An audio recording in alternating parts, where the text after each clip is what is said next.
कल प्रधानमंत्री नरेंद्र मोदी उत्तर प्रदेश और महाराष्ट्र के दौरे पर थे। बाराबंकी की सभा में मोदी ने सपा प्रमुख अखिलेश यादव को भी राहुल गांधी के समान शहजादा कहा और अखिलेश की नई बुआ का जिक्र किया है। सुनिए मोदी ने और क्या कुछ कहा था। देश की राजनीति में बुआ की एंट्री। पीएम मोदी ने किसे कहा बुआ? किस बबुआ को मिली बुआ? किसे मिलेगा बुआ का फायदा? लोकसभा चुनाव के 4 चरण बीत चुके हैं और अब केवल 3 चरण बाकी हैं। ऐसे में बीजेपी के स्टार कैंपेनर प्रधानमंत्री नरेंद्र मोदी इन दिनों उत्तर प्रदेश में ताबड़तोड़ रैलियां कर रहे हैं। शुक्रवार को वो बाराबंकी पहुंचे और रैली की। इस दौरान उन्होंने विपक्ष पर जमकर निशाना साधते हुए अखिलेश यादव को आड़े हाथों लिया। उन्होंने कहा कि सपा को नई बुआ मिल गई है। सपा के शहजादे नई बुआ की शरण में हैं। यहाँ जो बबुआ जी है, बबुआ जी यानी हमारे समाजवादी शहजादे, अब उन्होंने एक नई बुआ की शरण ली है।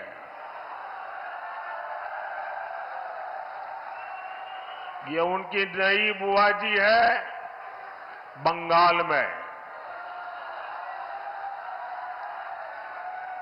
अरे बंगाल वाली बुआ जी ने कह दिया है, इंडी वालों को कहा है कि मैं आपको बाहर से सपोर्ट करूंगी। दरअसल इससे पहले ममता बनर्जी ने कहा था कि वो सपा को बाहर से समर्थन देंगी। यही कारण है कि अब पीएम मोदी ममता बनर्जी को बार बार अखिलेश यादव की बुआ बता रहे हैं। सपा और टीएमसी का रिश्ता बुआ भतीजे वाला इसलिए भी बन गया है क्योंकि उत्तर प्रदेश में इंडिया गठबंधन की तरफ से समाजवादी पार्टी ने भदोही की सीट तृणमूल कांग्रेस को दे दी। ममता बनर्जी ने यहां से ललितेश पति त्रिपाठी को अपनी पार्टी का उम्मीदवार बनाया है। पीएम मोदी ने इस दौरान सपा कांग्रेस पर आरोप लगाते हुए कहा कि अगर ये सरकार में आए तो फिर से रामलला को टेंट में भेज देंगे, राम मंदिर पर बुलडोजर चलवा देंगे। इन्हें योगी जी से ट्यूशन लेना चाहिए कि बुलडोजर कहां चलना चाहिए और कहां नहीं। सपा कांग्रेस वाले सरकार में आए तो रामलला को फिर से टेंट में भेजेंगे और मंदिर पर बुलडोजर चलवा देंगे। क्या योगी जी से यही सीखना है क्या? अरे जरा योगी जी से ट्यूशन लो, बुलडोजर कहां चलाना कहां नहीं चलाना। पीएम मोदी ने शुक्रवार को मुंबई के साउथ सेंट्रल में भी जनसभा की। ब्यूरो रिपोर्ट, विस्तार न्यूज। तो देखिए किस तरीके से प्रधानमंत्री नरेंद्र मोदी अखिलेश यादव और राहुल गांधी पर निशाना साधते हुए नजर आए थे। यूपी में रायबरेली का चुनाव एक बार फिर इमोशनल मोड पर पहुंच गया है। कल राहुल अखिलेश की सभा में सोनिया गांधी पहुंची और रायबरेली की जनता से राहुल को जिताने की भावनात्मक अपील की है। क्या कुछ कहा था सोनिया गांधी ने, रिपोर्ट में दिखाते हैं आपको। रायबरेली को बेटा सौंपा, मेरे बेटे को अपना मानकर रखना। उत्तर प्रदेश के रायबरेली में शुक्रवार को प्रचार के दौरान भावुक कर देने वाली तस्वीरें सामने आई, जहां अपने बेटे के प्रचार के लिए सोनिया गांधी पहुंची थी। उनके साथ उनके दोनों बच्चे प्रियंका गांधी और राहुल गांधी थे। सोनिया गांधी इन दिनों बीमार हैं, आवाज कांप रही थी, लेकिन अपील थी अपने बेटे को चुनाव जिताने की। मैं आपको अपना बेटा सौंप रही हूँ। जैसे आपने मुझे अपना माना, वैसे ही राहुल को अपना मान कर रखना है। सोनिया गांधी ने कहा कि राहुल आपको निराश नहीं करेंगे। राहुल आपको निराश नहीं करेंगे। इस दौरान सोनिया गांधी ने रायबरेली के साथ अपनी और इंदिरा गांधी की यादें भी शेयर की। उन्होंने कहा, हमारा रिश्ता गंगा की तरह पवित्र है। इंदिरा जी के दिल में रायबरेली के लिए एक अलग जगह थी। मैंने उन्हें काम करते हुए करीब से देखा। उनके मन में आपके प्रति असीम लगाव था। मैंने राहुल और प्रियंका को वही शिक्षा दी जो इंदिरा जी ने और रायबरेली की जनता ने मुझे दी। इससे पहले राहुल गांधी और अखिलेश यादव स्मृति ईरानी के खिलाफ प्रचार करने अमेठी पहुंचे, जहां राहुल ने कहा कि वो 4 जून को गरीबों की लिस्ट बनाएंगे। 4 जून अमेठी के सारे गरीब लोगों की लिस्ट बनेगी। उत्तर प्रदेश के गरीब लोगों की लिस्ट बनेगी। हर प्रदेश के गरीब लोगों की लिस्ट बनेगी। 4 जून हर गरीब परिवार में एक महिला चुनी जाएगी। उसके बैंक अकाउंट में साल का 10,000 नहीं, 50 नहीं, 70,000 नहीं, 80 नहीं, 90 नहीं, साल का 1 लाख रुपया बैंक अकाउंट के अंदर। सपा मुखिया अखिलेश यादव ने स्मृति ईरानी पर तंज कसते हुए कहा कि अमेठी में सिलेंडर वाले लोग अब सरेंडर कर रहे हैं। अमेठी में सिलेंडर वाले लोग अब सरेंडर कर रहे हैं। और मुझे वो समय भी याद है जब अमेठी में मीठी चीनी के लिए कड़वा झूठ बोला गया था। उसको अमेठी वाले वोट नहीं देने जा रहे हैं। वहीं राहुल गांधी ने शुक्रवार को पीएम मोदी के उस बयान का भी जवाब दिया जिसमें पीएम मोदी ने कहा था कि राहुल हर काम को खटाखट करने की बात करते हैं। राहुल ने आज फिर से विकास कार्यों को तेजी से करवाने का दावा किया। विकास कैसे होगा? बोले खटाखट खटाखट। ये सोचते हैं भारत आत्मनिर्भर अपने आप बन जाएंगे, और कोई पूछता है तो कैसे, तो बोले खटाखट खटाखट। ये सोचते हैं नए हाईवे अपने आप बन जाएंगे, और कोई पूछे कैसे, अरे छोड़ो यार खटाखट खटाखट।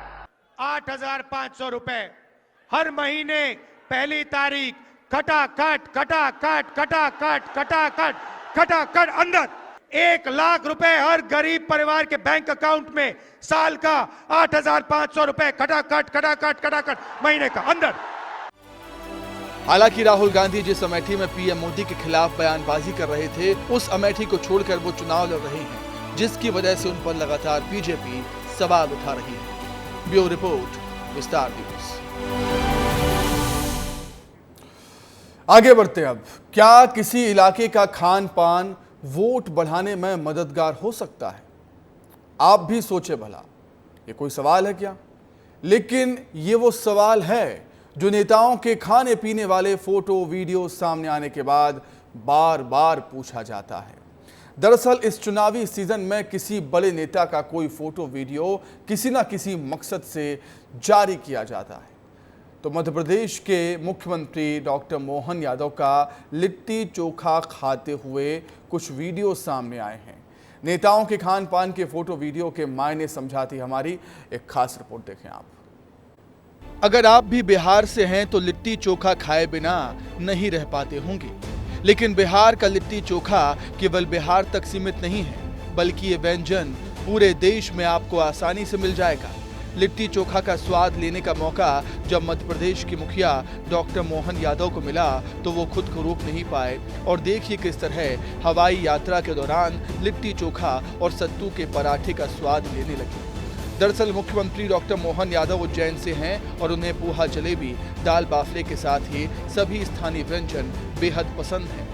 लेकिन पिछले कई दिनों से वे दिल्ली, झारखंड, हरियाणा, उत्तर प्रदेश के दौरे पर हैं और इस दौरान यहाँ के स्थानीय व्यंजनों का आनंद भी ले रहे हैं। अब उनकी एक तस्वीर सामने आई है जिसमें वे फ्लाइट में बैठे दिख रही हैं और बिहार के प्रसिद्ध भोजन कर रहे हैं। एक्स पर इस तस्वीर के साथ उन्होंने लिखा है अनुपम बिहार और स्वादिष्ट लिट्टी चोखा। इसी के साथ ही गर्मी के मौसम में सत्तू के पराठे का स्वाद। यात्रा के दौरान बिहार के प्रसिद्ध व्यंजनों का आनंद लिया, यानी सीएम बिहारी खाने का आनंद ले रहे हैं। लेकिन इस तस्वीर के सियासी मायने भी अलग निकाले जाएं तो ये तस्वीर बिहार और बिहारियों से सीधे जोड़ने का काम कर रही है। बिहार में अभी अगले 3 चरणों में 21 सीटों पर चुनाव होना बाकी है। एमपी के सीएम लगातार यूपी के साथ ही बिहार में भी चुनावी सभाएं कर रहे हैं। ऐसा पहली बार नहीं है कि लिट्टी चोखा की खाने से सियासत में इसके मायने ढूंढे जा रहे हों। याद कीजिए 19 फरवरी 2020 का दिन, जब प्रधानमंत्री नरेंद्र मोदी ने दिल्ली में लगे हुनर हाट में जाकर लिट्टी चोखा खाया था, जिसकी तस्वीर और वीडियो सामने आया था। पीएम ने दिल्ली में लिट्टी चोखा खाया था, लेकिन इसकी चर्चा पूरे बिहार में हुई थी। इसी साल बिहार में विधानसभा चुनाव भी होने हैं, लिहाजा पीएम का लिट्टी चोखा खाना भी राजनीतिक पंडितों ने इस विधानसभा चुनाव से जोड़ा था। बिहार और बिहारियों से जुड़ने के लिए भला इससे अच्छा तरीका हो भी नहीं सकता। तो उम्मीद यही है कि पहले पीएम मोदी और अब एमपी के सीएम डॉक्टर मोहन यादव ने लिट्टी चोखा खाकर बिहारियों के दिल में जगह बना ही ली होगी। लेकिन ना सीएम मोहन यादव और ना ही पीएम मोदी बिहार से हैं, मगर उनके मन में बिहार के लिए कितना प्रेम है वो इन तस्वीरों में देखा जा सकता है। लेकिन इनसे हटकर बिहार के बेटे तेजस्वी यादव हैं, जो खुद को बिहारी कहते हैं, लेकिन नवरात्रि के मौके पर प्रचार के दौरान हवाई यात्रा में मछली खाते हैं और उसके बाद उसका वीडियो वायरल कर लोगों की आस्था का मजाक बनाते हैं। वक्त से हम लोग प्रचार में लगे रहते हैं। मुकेश जी को हम धन्यवाद देते कि मछली खिलाया आज इन्होंने। और मछली कौन सा है, मछली कौन सा खा रही बताएंगे। नमस्कार साथियों, ये मछली जो है खास करके मिथिलांचल में कोसी में पाया जाता है, इसका नाम है चेचरा। यही नहीं, इससे पहले भी लालू यादव ने राहुल गांधी के साथ मिलकर मटन बनाया था और सावन के महीने में उसको पोस्ट भी किया था। मन से पूछेंगे कि आज क्या खाने का मन करता है, डिमांड के अनुसार सामान मंगा के पकवाते हैं। और इसमें हमने कोई पानी वानी कुछ नहीं ऐड किया। यानी किसी राज्य का हो जाने के लिए ये जरूरी नहीं है कि आपका जन्म वहां हुआ हो, बल्कि जरूरी है कि आप उस संस्कृति का कितना सम्मान और उसको कितना प्यार करते हैं, जैसा कि सीएम डॉक्टर मोहन यादव की तस्वीरों में बिहार के लिए नजर आ रहा है। ब्यूरो रिपोर्ट, विस्तार न्यूज। छत्तीसगढ़ में लोकसभा चुनाव खत्म हो चुके हैं। प्रदेश में 3 चरणों में मतदान हुआ था। अब तैयारी है मतगणना की। निर्वाचन आयोग ने मतगणना को लेकर तैयारी तेज कर दी है। 4 जून को लोकसभा चुनाव की मतगणना से पहले राज्य में 1000 से ज्यादा अधिकारियों की ट्रेनिंग भी शुरू हो चुकी है। 4 जून को होने वाले मतगणना को लेकर अधिकारियों को किस तरह ट्रेनिंग दी जा रही है और मतगणना को लेकर निर्वाचन आयोग की क्या खास तैयारियां हैं, उसे जानने के लिए रिपोर्ट देखिए हमारी एक।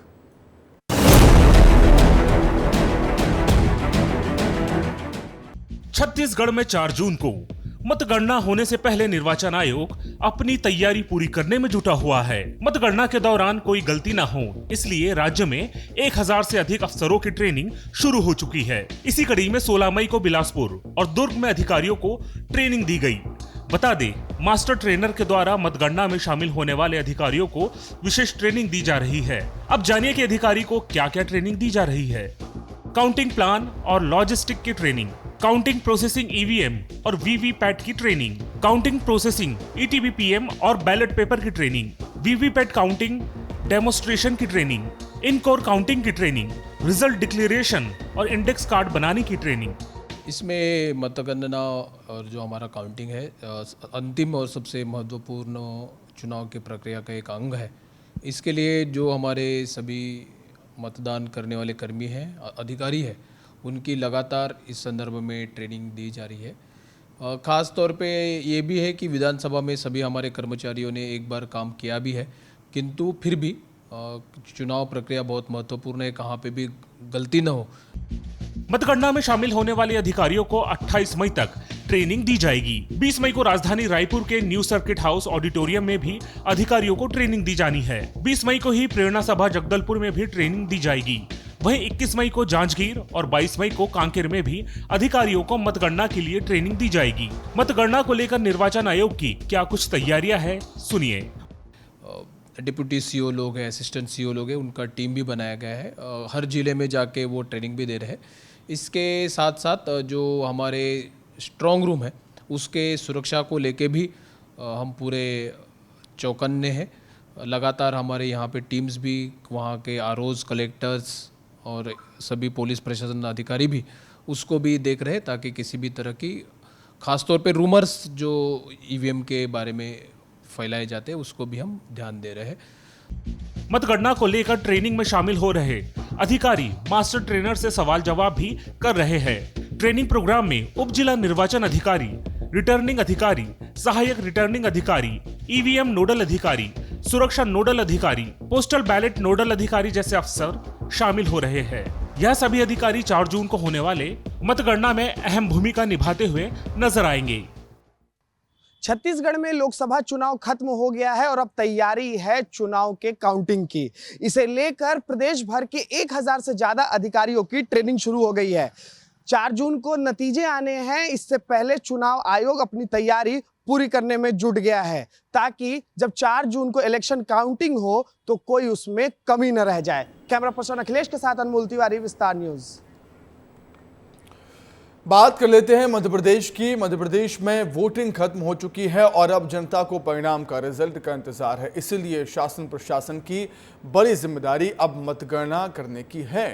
वैसे मतगणना का काम आसान नहीं होता, बहुत संसाधन लगते हैं और बहुत एहतियात बरतनी होती है। भोपाल में किस जगह कितने बड़े पैमाने पर हो रही है काउंटिंग की तैयारी, रिपोर्ट देखें। मध्य प्रदेश में चुनावों का दौर खत्म हो चुका है। ऐसे में अब प्रशासन मतगणना की तैयारी में लग गया है। भोपाल में भी मतगणना केंद्र पर तैयारियों का दौर शुरू हो गया है। हम आपको बताते हैं कि कैसे भोपाल में मतगणना होगी। काउंटिंग के लिए 20 टेबल लगाई जाएंगी। 2 एम्बुलेंस और 1 फायर ब्रिगेड मौजूद रहेगी। हर टेबल पर 3 कर्मचारी रहेंगे। कुल 60 कर्मचारी को ड्यूटी पर लगाया गया है। फिलहाल मतगणना के लिए प्रशासनिक अमले को ट्रेनिंग भी दी जा रही है। मतगणना का समय नज़दीक आ रहा है, उसकी भी तैयारियां कुछ की होंगी? नहीं, मतगणना की हमारी पूरी तैयारियां हैं। अभी हमारे कर्मचारी जो है वो स्ट्रांग रूम की मॉनिटरिंग हमारे अधिकारी कर रहे हैं, पुलिस कर रहे हैं। 3 टियर सिक्योरिटी सिस्टम है, सीसीटीवी लगे हुए हैं और अभी हमारे जो भी लोगों को मतगणना करनी है उनकी ट्रेनिंग्स की व्यवस्था हो रही है, उनके ड्यूटी ऑर्डर लग गए हैं, माइक्रो ऑब्जर्वर्स की ट्रेनिंग्स हो रही हैं, तो सभी तैयारियाँ हम कर रहे हैं। लगभग कितना अमला लगेगा इस पूरी प्रक्रिया? देखिए क्या है कि हर जो भी गणना टेबल है उस पर 3 लोग रहते हैं, माइक्रो ऑब्जर्वर, गणना पर्यवेक्षक, गणना सहायक। तो इस हिसाब से कहीं 20 टेबल हैं, कहीं 17 टेबल हैं, तो इस हिसाब से कर्मचारी लगेंगे। वहीं किसी भी तरह का विवाद ना हो इसके लिए भी पुलिस प्रशासन सख्ती से निपटने की तैयारी कर रहा है। मतगणना को भले ही 17 दिन बाकी हों, लेकिन जिला प्रशासन और पुलिस प्रशासन पूरी तैयारी में है। पुलिस प्रशासन ने जहां किस तरह से सुरक्षा व्यवस्था को चाक चौबंद रखना है इसकी ट्रेनिंग की तैयारी की है, तो उधर जिला प्रशासन में आज बैठकें चलती रही। कलेक्टर कौशलेंद्र विक्रम सिंह ने मातहत अधिकारियों की बैठक ली और उनको ताकीद की कि ट्रेनिंग के बाद किस तरह से जो है मतगणना की जाएगी। हालांकि अभी आम आदमी को तो इंतजार है 4 जून का, ताकि परिणाम वो जान सके, समझ सकें। इधर प्रशासन पूरी तरह से चाक चौबंद है। आपको बता दें कि करीब 64% मतदान भोपाल में हुआ था, जिसके बाद अब ईवीएम पुरानी जेल में बने स्ट्रांग रूम में सील कर दी गई हैं, जो 4 जून की सुबह खुलेंगी। ब्यूरो रिपोर्ट, विस्तार न्यूज।